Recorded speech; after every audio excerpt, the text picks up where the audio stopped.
He slid the paper across the table like it was a birthday card and not the slow bleed of my whole soul. "This is just business," he said. Calm, casual. Like he was offering me a free lunch, not signing away the rights to everything I built. I didn't cry. I didn't blink. I didn't even pick up the pen. I just stared at the paper. At the name of the company I came up with while folding laundry at 2 a.m., at the legal jargon that said I was no longer the majority owner. That said, I was worth $35,000 and not a penny more. My throat burned, but I smiled. That polite corporate smile I'd learned from all those years in HR. And I told him, "I'll think about it." Truth was, I already knew. I wasn't signing a thing.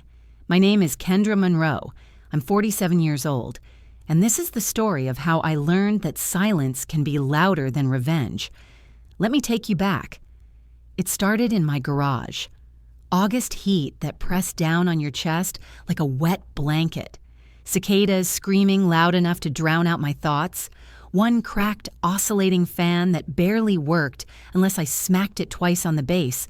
The air smelled like cocoa butter and ambition. I was working full-time at a logistics firm in Macon, Georgia, running payroll by day, stirring whipped shea butter by night. I called it soft power, a line of body butters and oils made with real ingredients and no noise. Lavender calm, cedar confidence, sunflower grace. Each name meant something. Lavender calm was for the nights I couldn't sleep after closing another month's books. Cedar confidence was for the mornings I had to walk into that office with a smile, pretending I didn't hear the whispers about layoffs. And sunflower grace? That was my mama's scent.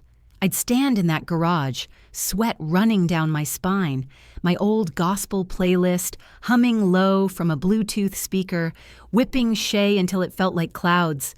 I labeled every jar by hand, brown craft paper stickers, black ink pen, my handwriting wobbly but proud. Sometimes I'd imagine walking into Target and seeing my jars on the shelf, not just for profit, but for proof that I made something real, something that didn't need anyone's permission. Then Marcus came along. He was smooth, always had a line ready. A former club promoter turned business consultant, though no one could quite tell what that meant. He was tall, clean sneakers, voice that could charm a refund out of Comcast. He showed up at my pop-up table one Saturday downtown, bought 2 jars, asked too many questions, and left his card tucked under my price sheet. At first, I laughed about it with my friend Tasha, said he was too flashy for me, but he kept showing up. He'd stop by my booth, carrying sweet tea in one hand and advice in the other. "You need a street team," he'd say, sipping slow. "You got to get folks out here repping soft power on corners and salons and barber shops. Let me help you do that." Or, "Why don't you throw a pop-up at First Friday? That crowd loves local brands." And truth is, some of his ideas did help.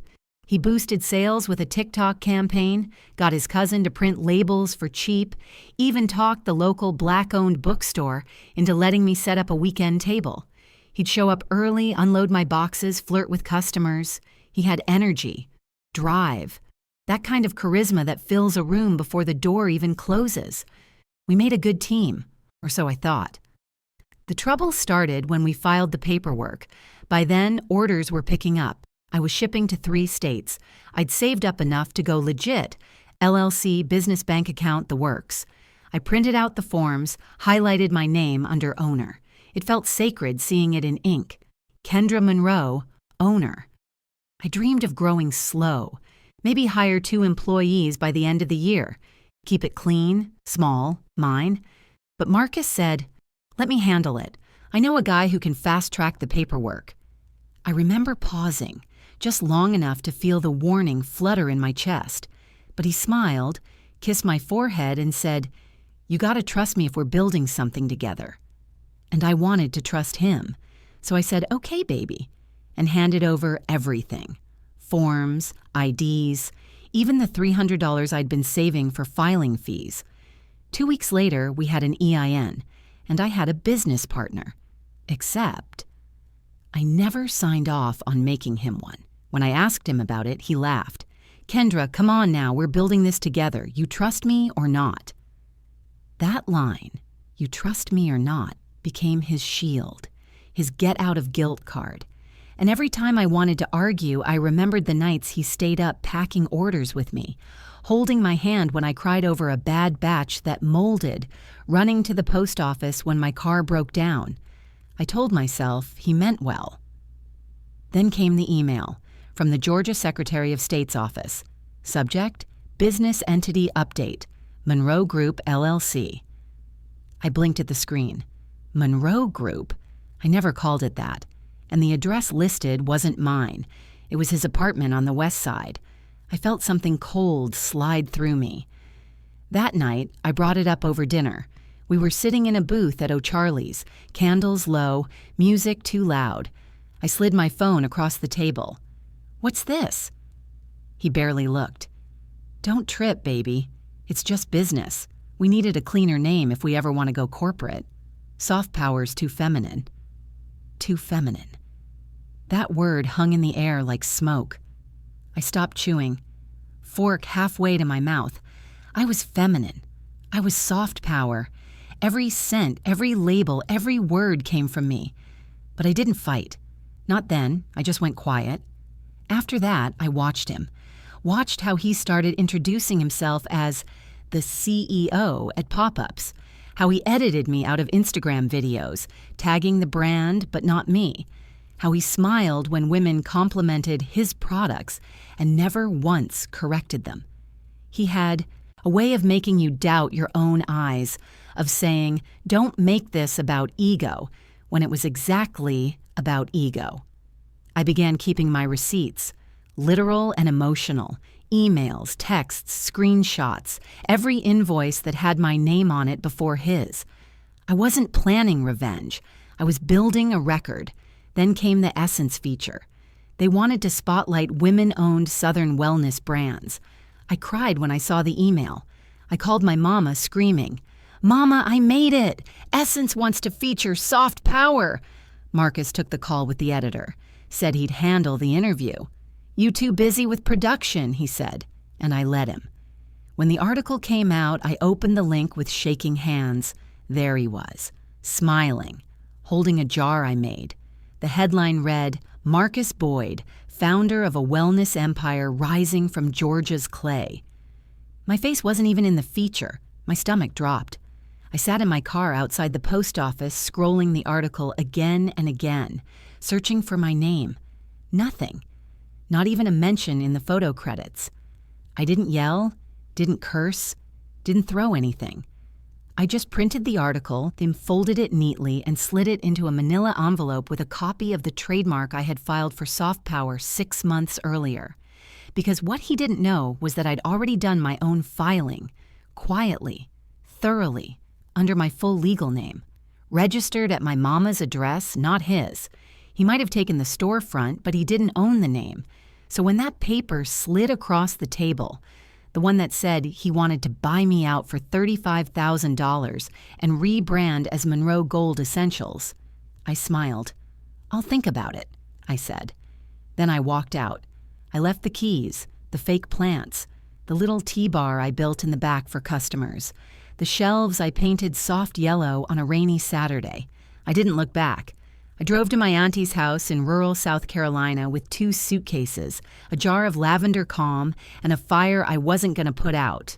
Her house sat on 10 acres of peace, pine trees whispering in the wind, red clay dust on your shoes, no matter how much you swept. I slept in her guest room for 3 months, worked the register at the Dollar General on Route 9, saved every check. At night, I watched YouTube tutorials on Shopify, trademark law, wholesale suppliers. I learned how to read contracts line by line. I ordered molds from Etsy, found a supplier in Savannah who shipped organic shea butter in bulk, and slowly, quietly, I built again. I called my new line Low Country Gold. Same heart, new name. And I kept my mouth shut. Because sometimes when a man tells you it's just business, you let him find out what happens when a woman becomes the business. By the time February rolled around, I had settled into a rhythm that was quiet and sharp, like the edge of a knife just out the sharpener.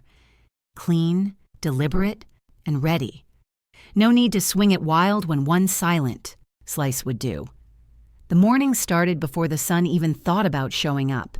The world outside still half asleep, sky tinted purple and cold.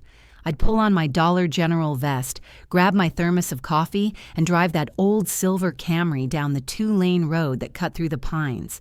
It was the kind of town where the gas station doubled as the town hall and the gossip center. You could fill your tank, get your mail, and find out who was getting divorced, all before breakfast. Folks still called my Aunt Bertie's house the Monroe Place, like it was some kind of landmark. Even though it had been 20 years since her husband passed, his name still carried through those red dirt roads. Her house sat up on a small rise, white paint peeling but proud, screen door always creaking, wind chimes singing in the February breeze, and that old rusty red truck sitting like a monument in the yard. Hadn't started since Obama's first term, but she refused to junk it. Said it reminded her that some things, even when they stop running, still have value. But that place? It was peace. And I needed peace to think. Every night after dinner, I'd drag a folding table out into the carport, plug in an old ring light I bought off Facebook Marketplace, lay out my ingredients like I was setting a prayer table, jars of shea butter, coconut oil, beeswax, and amber bottles that caught the last of the evening sun. The air would hum with crickets and the low buzz of the bug zapper. Sometimes the neighbor's dog barked at shadows. Other times, all you could hear was the rhythm of my metal spoon scraping the bowl. Whip, fold, breathe. That was my therapy. I taught myself to film content, editing reels on a cracked iPhone with a piece of tape holding the charger in place. Wi-Fi came from the church across the road. Bless Pastor Raymond for never changing that password. Sometimes it lagged so bad I'd have to upload videos overnight, but I didn't complain. I'd been through worse than bad signal. My new line, Low Country Gold, had a different energy. It was earthier, grown, less look at me, and more come home to yourself. I swapped my pastel labels for muted amber glass. Let the product speak in warm tones. Magnolia root, coconut husk, honey tobacco. Every scent told a truth I'd earned. It didn't scream. It hummed, low, steady, grounded. Like the woman I was becoming. And unlike soft power, every inch of it, from formula to filing, was mine. No borrowed hands, no signatures that didn't belong. I filed the trademark myself, federally this time. Spent 3 nights reading through the fine print on the USPTO website, eyes burning, heart pounding. Paid the $350 filing fee out of my own pocket. Registered it under K. Monroe Holdings, LLC, the business I built from scratch, and listed my address as a UPS box in Columbia, because I'd learned. Oh, baby, I had learned. Meanwhile, Marcus was thriving, at least on the surface. His version of the brand, rebranded Monroe Gold Essentials, was trying too hard to look fancy. Gold foil business cards, marble countertops in his videos, models in silk robes rubbing watered-down butter on their knees like salvation came in a jar. He was selling image, not integrity. And slowly, the image started to crack. It began with a text one Thursday night.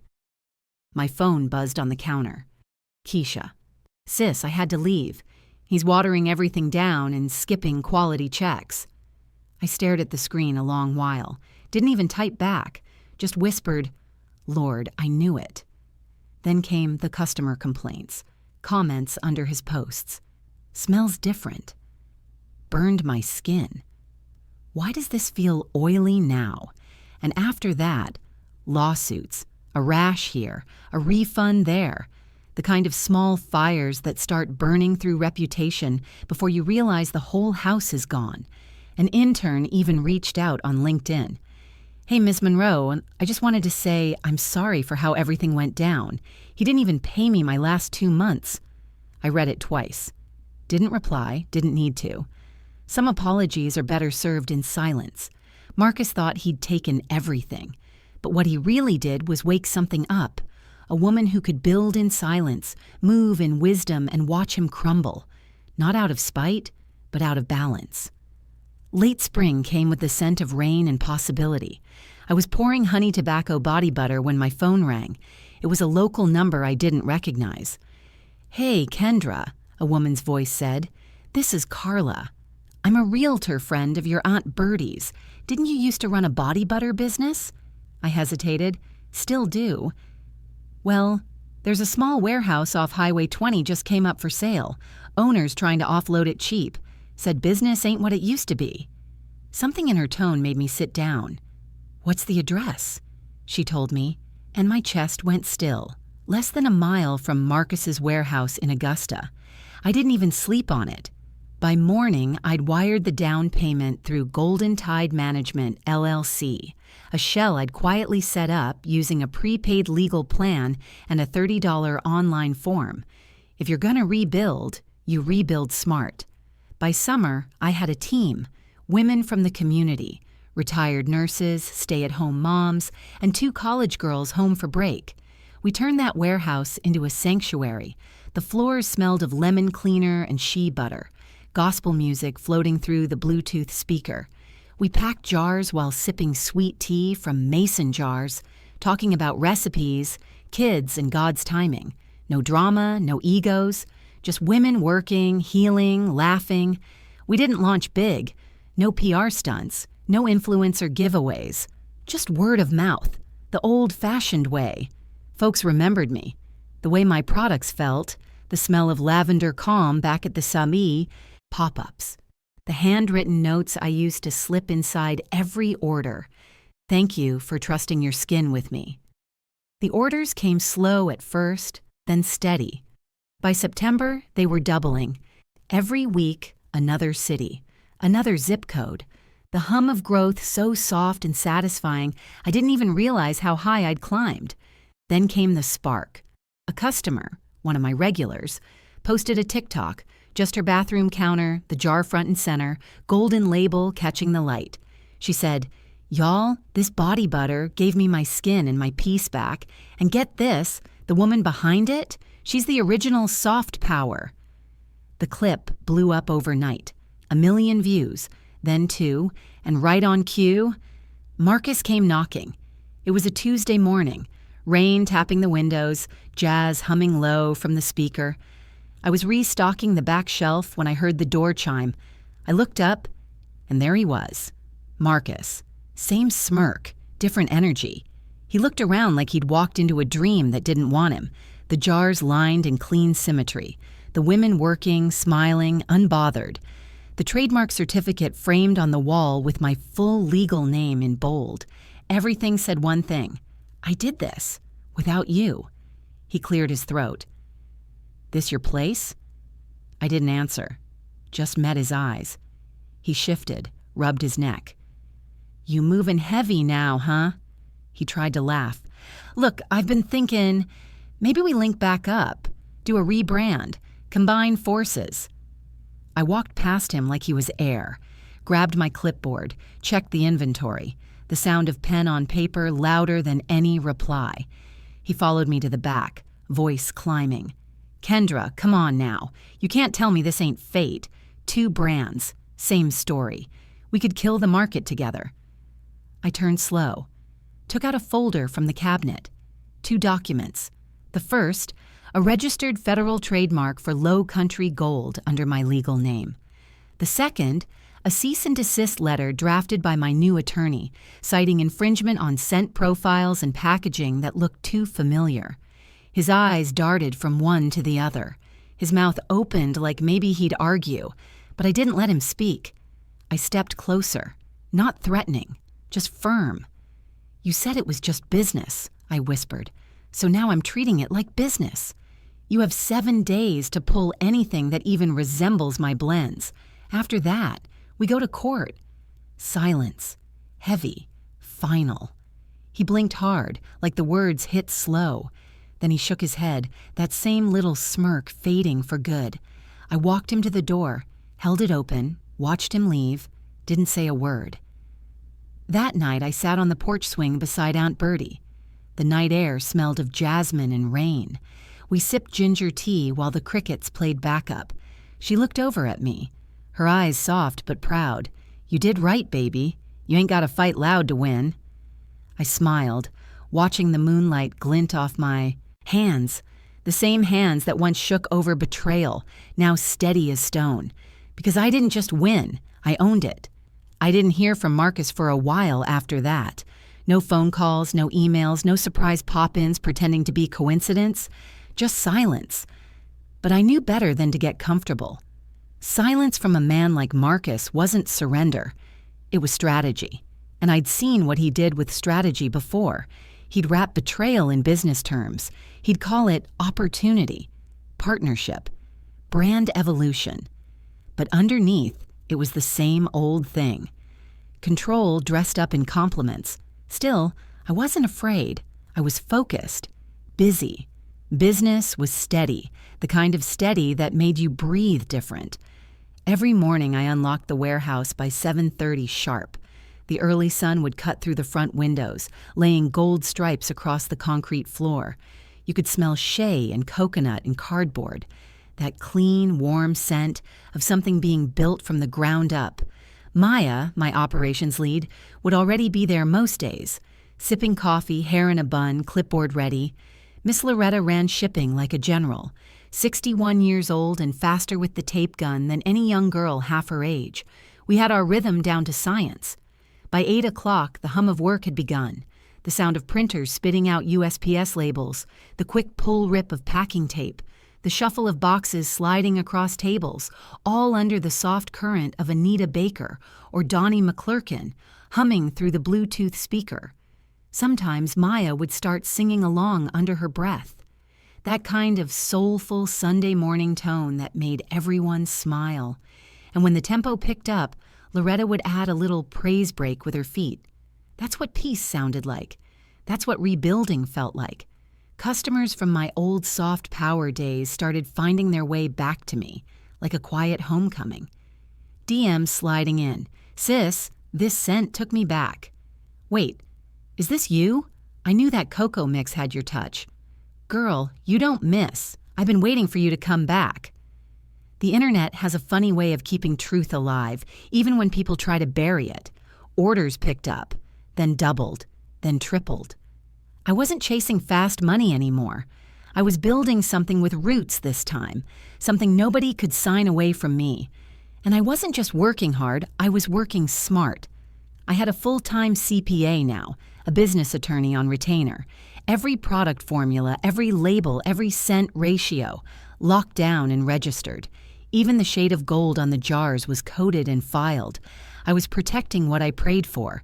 Because this wasn't just business anymore. It was redemption. It was a quiet rebellion on behalf of every woman who had ever been pushed to the corner of her own dream. Then, one Wednesday afternoon, the email came. Not from Marcus. From a buyer at Greenline Grocery, a regional organic chain that ran stores across the Southeast. Her message was short but warm. "Hi, Kendra. I received a sample of your Low Country Gold Citrus Cream from a customer in Charleston. I can't stop touching my hands. Would you be open to a call about possible distribution?" I sat there in my desk chair, hands frozen above the keyboard. For 5 whole minutes, I just stared at the screen, heart pounding slow and deep, like thunder before a summer storm. Greenline wasn't Target, but it was close enough to whisper its name in the same breath. Big enough to put us on shelves beside the brands I used to side-eye in Whole Foods. Big enough to change everything. Big enough to let me hire more women. Give Miss Loretta her Fridays off. Get health benefits started. I took a slow breath, then another, and then I typed, "Yes, I'd love to schedule a meeting. Thank you for reaching out." The following week felt like waiting on a heartbeat. I pressed my slacks 3 times, bought a new blouse from Marshall's, soft cream with gold buttons that caught the light, even splurged on new heels, just high enough to make me feel taller, but not so high that I'd trip on success. Maya and I practiced the pitch in the break room 3 times. She pretended to be the buyer, asked hard questions. What makes your brand different? How are your supply chains structured? By the third run, I had my answers locked in and my tone steady. That Thursday morning, I drove to Atlanta before sunrise. Coffee in hand, gospel low in the background. The city's skyline came into view like a promise. The meeting lasted exactly 43 minutes. The buyer, a woman named Jenna, was warm but sharp, the kind who smiled with her mouth, not her eyes. She took notes while I spoke, asked about sourcing, packaging, and shelf life. I told her everything. Honest, clear, prepared. At the end, she leaned back and said, "You've got a clean product, a strong brand voice, and a story our customers will love." Then she slid a sample vendor contract across the table. "We'd like to start you in 10 stores this fall." My throat tightened. I didn't cry. Not there. But when I got back to the car, I sat still for a full minute, hands on the wheel, eyes closed, breathing slow. Then I whispered, "Thank you." To God, to my mama, to every sleepless night that got me here. That night, I made fried catfish, collard greens, and skillet cornbread with Aunt Bertie. We laughed over peach soda, watched Jeopardy, like it was church. And when I stood to clear the plates, she caught my hand and kissed my forehead, whispering, "I told you, baby, they can't take what's yours." I went to bed that night lighter than air. That weekend, Marcus popped back up. Not in person, online. He launched an Instagram live titled, "The Truth Behind the Brand." I almost didn't click it. Almost. But curiosity got me. I watched from the shop, my phone propped against a shipping box. There he was, under studio lighting, sitting in front of a fake plant and a ring light too bright for his ego. "I know there's been some talk about who started what," he began, voice steady but tight. "At the end of the day, Soft Power was a team effort. I put in the work. I built the brand. People try to rewrite history when they get a little traction." Then came the kicker. He lifted a jar to the camera. Gold label, amber glass. The name? Southern Power. Same jar style as mine. Same color palette. Slightly different name. My thumb froze over the screen. I paused the video, closed the app. The calm that came over me wasn't anger. It was focus, like muscle memory. I opened my legal folder, checked my files. I already had the paperwork ready, because Southern Power was too close to my registered mark. And the scent he described? Damn near identical to mine. So I made one phone call to my lawyer. We drafted a formal cease and desist that same day, sent it certified mail with tracking through USPS, the same system Miss Loretta used to ship Hope every morning. We included photos, scent descriptions, packaging comparisons, screenshots of his live, and right in the middle, one bold sentence: "You are knowingly infringing on the protected intellectual property of Ms. Kendra Monroe, sole owner of Low Country Gold." Short, sharp, final. That shook him, because 2 days later he showed up again. This time he knocked.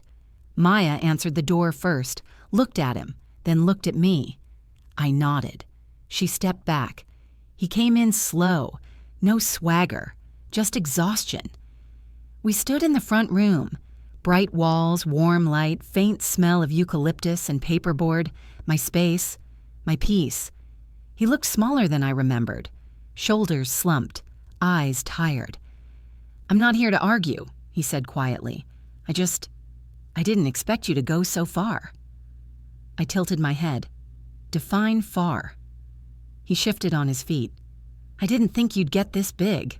I thought maybe we could rebuild, together." I folded my arms. "You mean now that you're flailing?"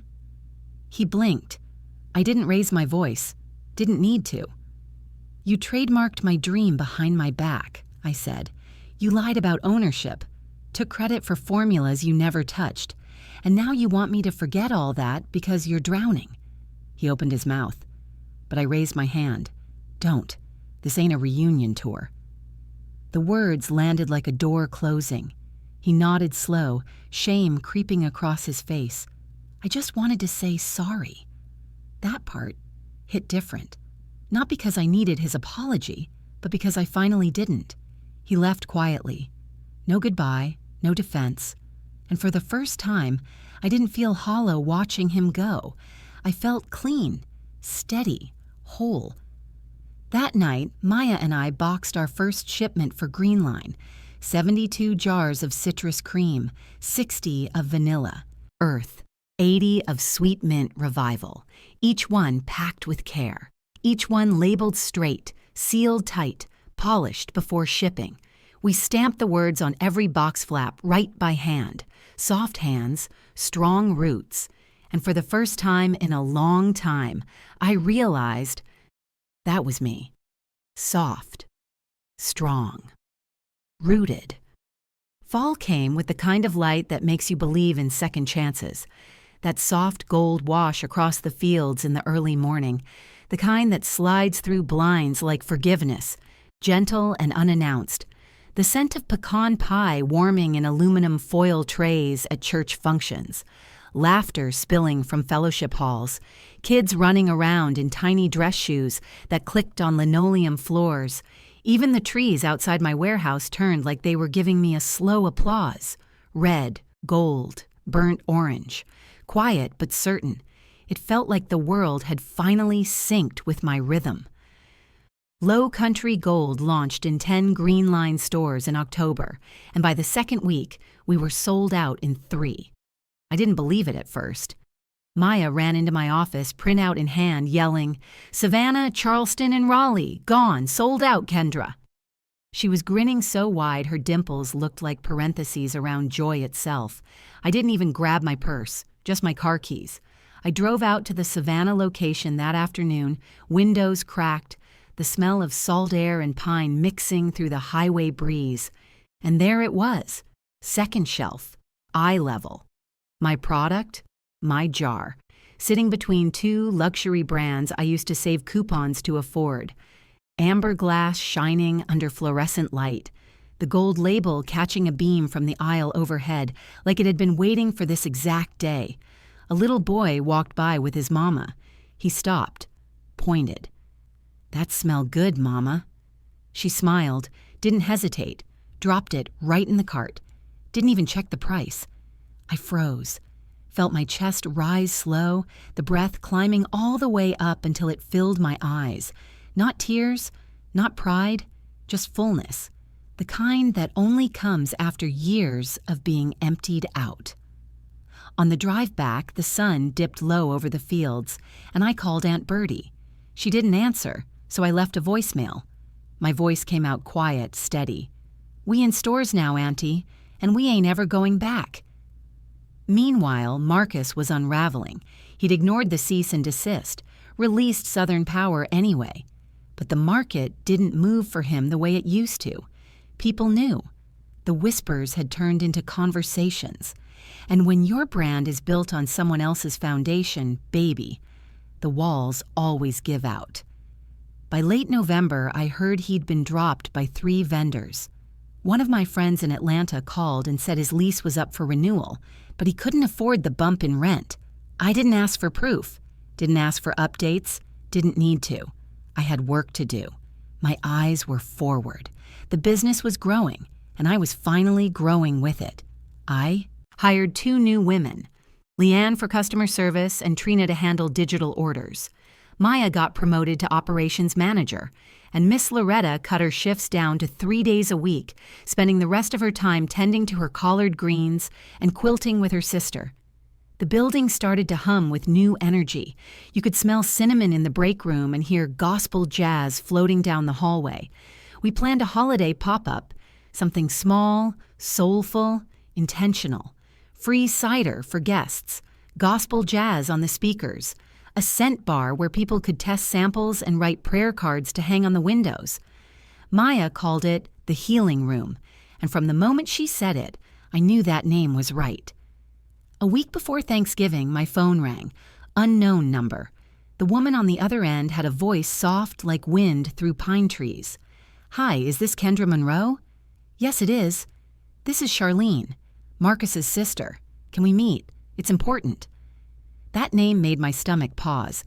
I'd only met Charlene once, years ago, at a cookout Marcus hosted when we first started dating. She'd worn a denim dress and gold hoops. The kind of woman who came early, brought potato salad, and left before the music got too loud. So when she called, I listened. We agreed to meet halfway, a little diner off Highway 301. That place hadn't changed in 20 years. Neon sign buzzing, old jukebox in the corner stuck on Al Green's songs, the waitress with a name tag that just said Cindy, chewing gum like it was her shift's metronome. Charlene was already there when I walked in. Gray sweater, pearl trim at the collar, small gold cross at her neck. She looked tired. Not messy, not bitter.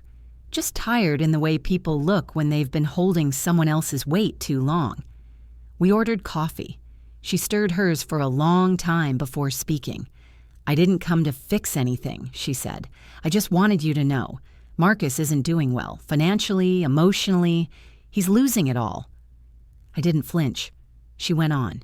"He talks about you more than he admits, says you were the only one who moved in silence and came back louder than anybody expected." I set my spoon down. The coffee rippled quietly between us. "And what do you want me to do with that?" I asked. She shrugged. "Nothing. I just thought you deserved to hear it." We sat there in that booth, the sound of silverware and old Motown filling the silence. I looked out the window. Outside, a little girl was standing on tiptoe, holding her mama's hands, spinning in the sunlight, laughing, safe. I turned back to Charlene. My voice came calm, steady. "Tell your brother I don't hate him. I don't even think about him. But if he ever tries to take from another woman what he stole from me, I'll bury him in paperwork so deep he won't be able to afford a printer." Charlene blinked, then let out a small laugh, the kind that sounded like release. "Fair enough," she said. We finished our coffee in peace, paid our checks. She hugged me before leaving, tight but brief, and when she drove off, I stood in the parking lot for a moment, watching the sky turn orange over the highway. I felt clear, not vindicated, not smug, just clean. Thanksgiving came early that year in spirit. We decorated the warehouse with string lights and cinnamon sticks tied in twine. Trina baked sweet potato pies for the team. Leanne blasted Christmas jazz even though it was still November. And me? I smiled more. Real smiles. The kind that reached all the way to my bones. At the healing room pop-up, the scent hit you before the door even closed behind you. Citrus, honey, magnolia, and warmth. We set out a jar for gratitude notes, brown craft paper squares, and black ink pens. By the end of the day, it was overflowing. Customers wrote things that stopped me mid-step. My eczema finally cleared.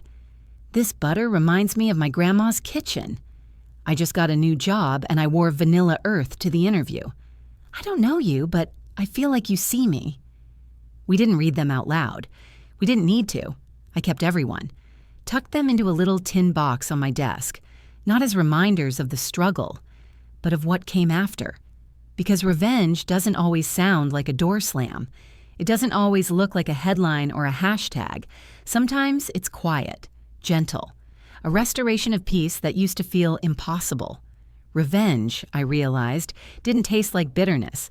It tasted like peach tea on a quiet porch, like the hum of a legit business account transferring funds right on time, like butter melting into brown skin, easing scars that used to ache, like women remembering their worth in something as simple as self-care.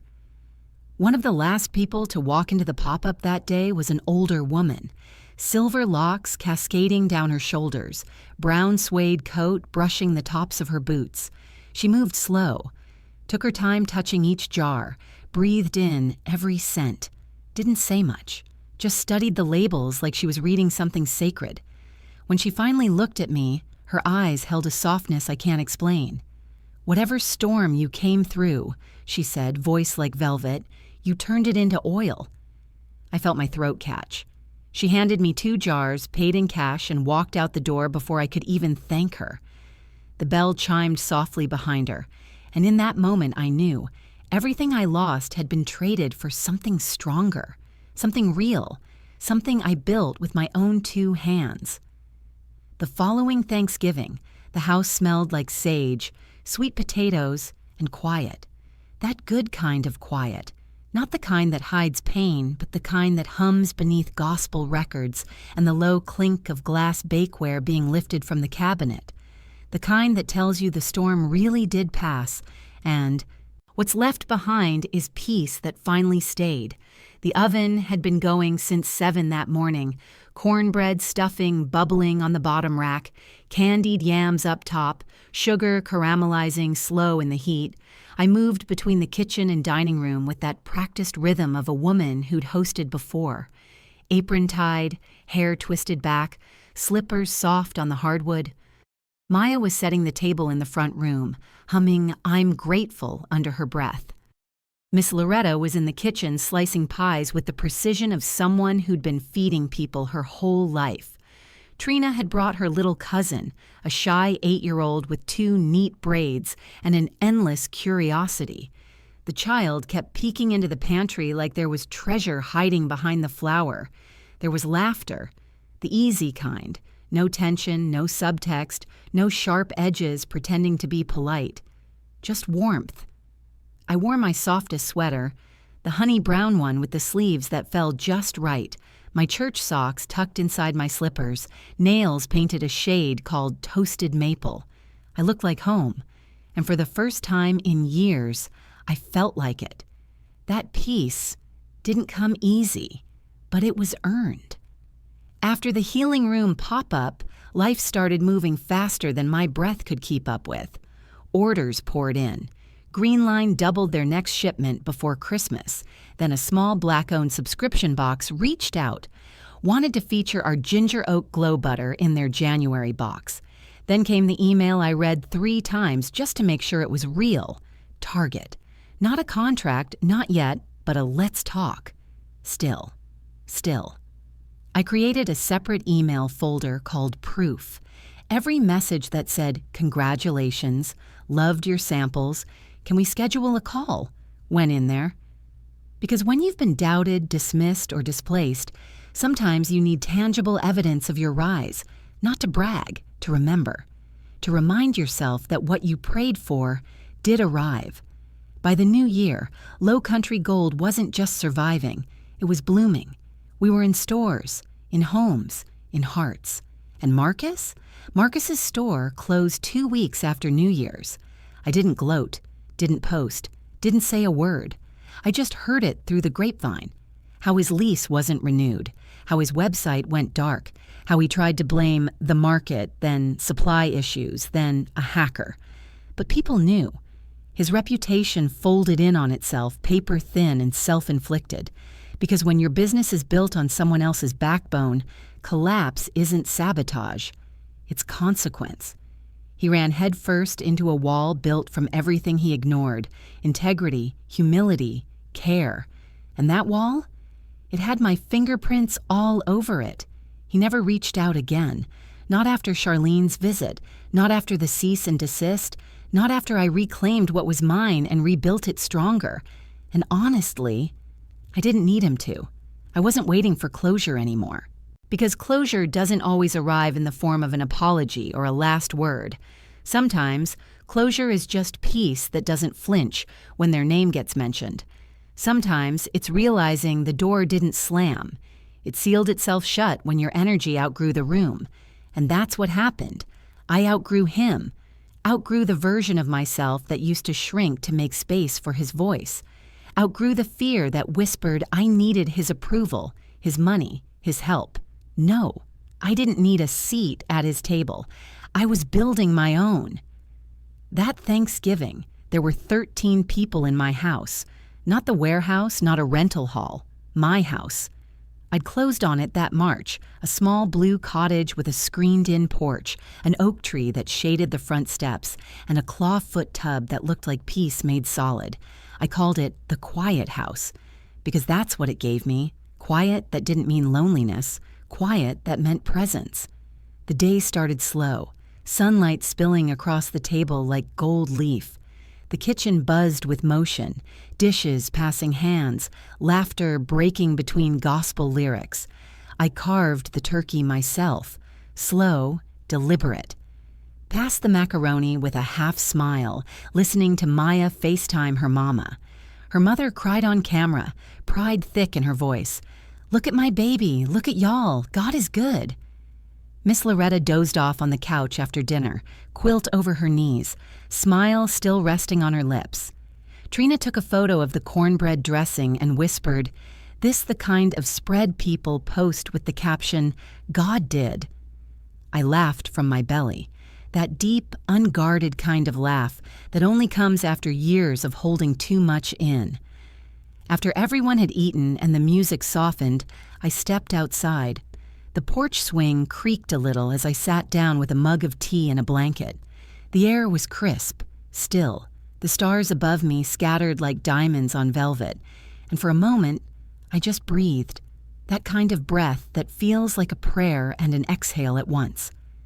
I thought about that day years ago, the day Marcus slid that paper across the table, how my hand had trembled, how my throat burned from swallowing what I couldn't yet say, how I'd smiled when I wanted to scream, and I thought about how far that woman had come. Back then, I thought silence meant defeat. Now I knew better. Silence can be power. Silence can be strategy. Silence can be the soil where your revenge takes root and grows into something beautiful. Marcus once said, "It's just business." And for a long time, I almost believed him. But standing there, under that open sky, I realized he never understood the difference between business and purpose. He thought he was building a brand. I was building a legacy. He wanted followers. I wanted freedom. He wanted noise. I wanted peace. And peace won. I took a sip of tea, its warmth rolling down my chest. Behind me, laughter drifted through the screen door. Maya, teasing Trina about her sweet potato pie ratio. Miss Loretta waking up talking about where my plate go. The sound wrapped around me like an old song. I smiled, small and full, then looked up at the sky again. Stars steady, air cold, life quiet finally. If you've ever been underestimated, betrayed, written off, or silenced, hear me when I say this. You can rise without revenge. You can rebuild without noise. You can glow in peace so bright that even the people who broke you can't look straight at it. Because sometimes the real revenge is peace that lasts. Peace that feeds you, houses you, surrounds you. Peace that carries your name on the label and your strength in the scent. I sipped my tea one last time, let the night hold me steady, and smiled. Soft, sure, unbothered. If this story struck a chord, hit like, subscribe, and tell me what you think in the comments.